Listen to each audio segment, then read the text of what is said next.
Dotted north to south of the Pacific and Indian Ocean is the beautiful subregion of Oceania, known as Polynesia, made up of over 1,000 of the most beautiful and indeed intriguing islands. Some of the most puzzling ruins on Earth can be found here, upon some of the most remote islands of this enormous chain. The most well-known being Rapa Nui, or Easter Island, with its iconic enormous moai statues, an incredible and extremely remote place, one that was once home to some of the most resilient and luckiest souls on Earth. For to land upon these remote shores, all those years ago, instead of perishing in the deep blue, could be seen as a one-in-a-million chance occurrence. Shipwrecked mariners from all over the world, marooned upon an island littered with enormous, unexplainable ancient statues, once hewn from the solid bedrock and moved across the island using as yet unexplained technologies. And although Eastern Island takes up nearly all of the public spotlight, there is another island, an equally confusing, amazing counterpart. Known as Temahua Tahua, it is located upon the island Nuku Hiva, the largest of the Marquesas Islands within French Polynesia, whose once ancient inhabitants lived within a crater of an ancient volcano upon the island. Temahua Tahua is littered with puzzling statues, possibly as ancient as the moai, yet they are clearly of a much more peculiar subject. The earliest archaeological evidence of human inhabitation of Temahua Tahua is estimated to be around 2,000 years ago, yet many suspect these statues may be far older. An apparent altar for worship of a reptilian deity. Did the inhabitants of this ancient island once encounter aliens? Who were these statues intended to depict? It is highly intriguing that this extremely peculiar island should be found in a similar location to Easter, and although the moai do appear to be human, we still do not know who or what was capable of shifting such enormous lumps of rock all those years ago. In fact, even with modern technology, we cannot shift such statues without damaging them. Within known human history, Temahua Tahua was the ancestral home of Queen Vakehu, the last queen of the Tahui, the ancient people who once lived upon Nuku Hiva. She successfully reunited the two halves of a once divided tribe, subsequently becoming their queen. The Marquesas Islands were settled by Polynesians around 200 BC, and have cultural links with many other Polynesian peoples across the Pacific. Yet the origins of these alien-esque statues remains a perplexing mystery. Are these really the depictions of ancient aliens? And if not, why go to such effort in creating them? Temahua Tahua is undoubtedly an amazing place, one which deserves far more attention.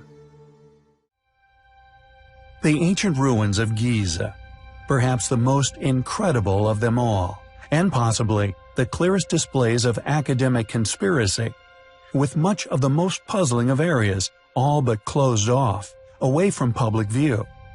An attempt to stifle controversial questions, which inevitably arise from such baffling ancient wonders. However, this attempt to obscure the greatest aspects of ancient Giza just fans the flames of curiosity, for when one realizes that much of ancient Egypt is being actively covered up, so-called officials avoid any obligation to explain the methodology behind many constructions found on the plateau, structures and relics which to this day escape any logical explanation. Once one accepts this reality, one begins to wonder what unspoken motivation there could be to ardently hide these sites' true characteristics. We have in the past covered many areas of ancient Giza which cannot be explained. Many people are aware of the issues surrounding the construction of the pyramids and the largely exposed void in modern understandings.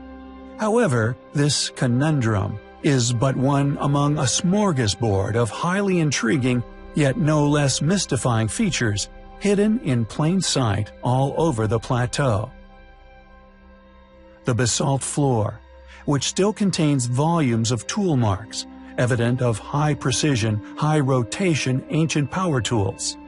The gigantic megalithic blocks, each sunk flat, level with the base of the pyramids, which, although walked over by millions, have been largely overlooked by all. Some of these blocks, forming the immediate foundations of the pyramids, are similar in size to the pregnant woman of Baalbek, which is estimated to weigh some 1,000 tons. Additionally, all of these features, according to mainstream teachings, were created by the ancient Egyptians, a civilization we claim merely re-inhabited the site, like many others around the world. It is a fitting hypothesis, which if indeed the case, then all said tasks were undertaken and masterfully accomplished with nothing more than a set of soft copper tools.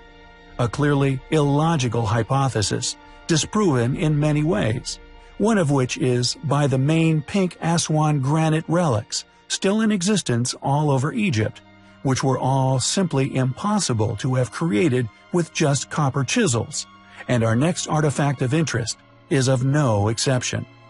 This imposing altar was found at the west end of a passage, just outside the northern wall of the temple of King Amenemhat I. Originally, it is presumed that the altar once stood in the open court of the temple, with its roughly shaped lower part suggesting that it was sunk into the ground.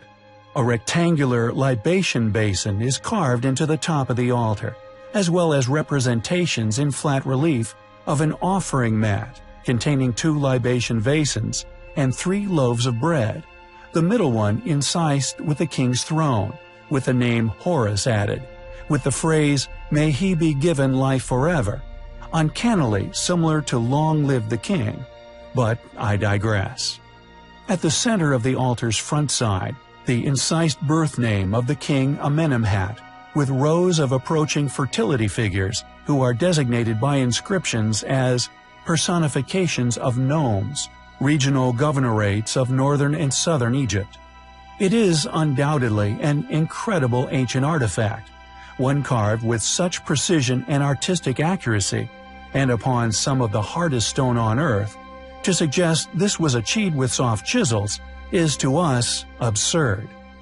Who made the altar of Amenemhat? How did they carve it? An exquisite ancient relic, which is, like much of ancient Egypt, highly compelling.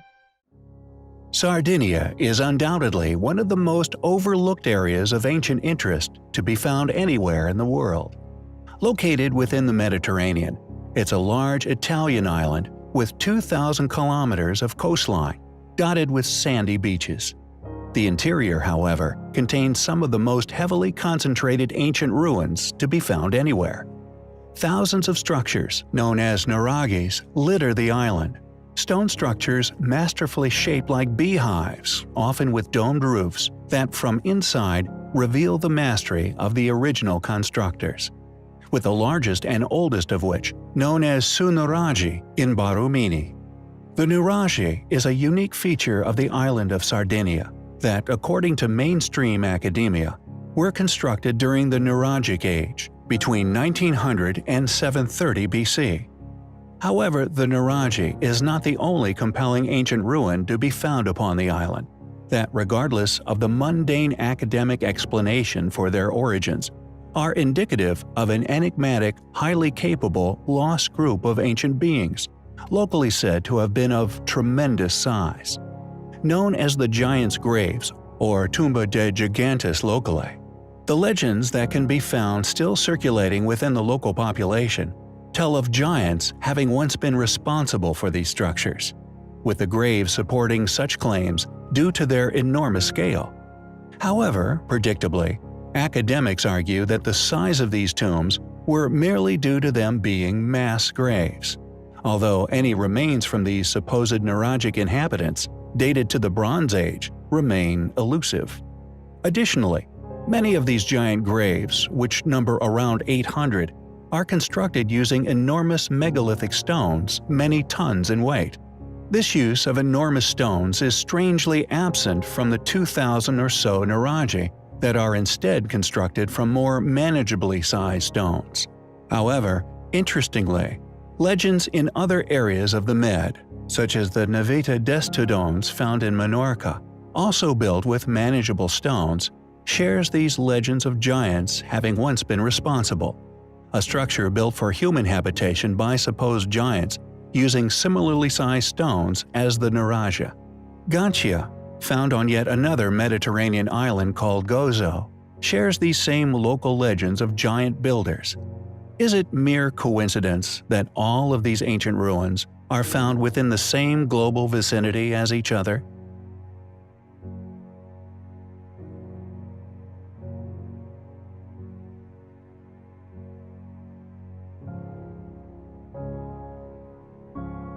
An extremely ancient ritual, still practiced within Sardinia, predating Christianity by a considerable time, could hold clues to the construction of these giants' graves.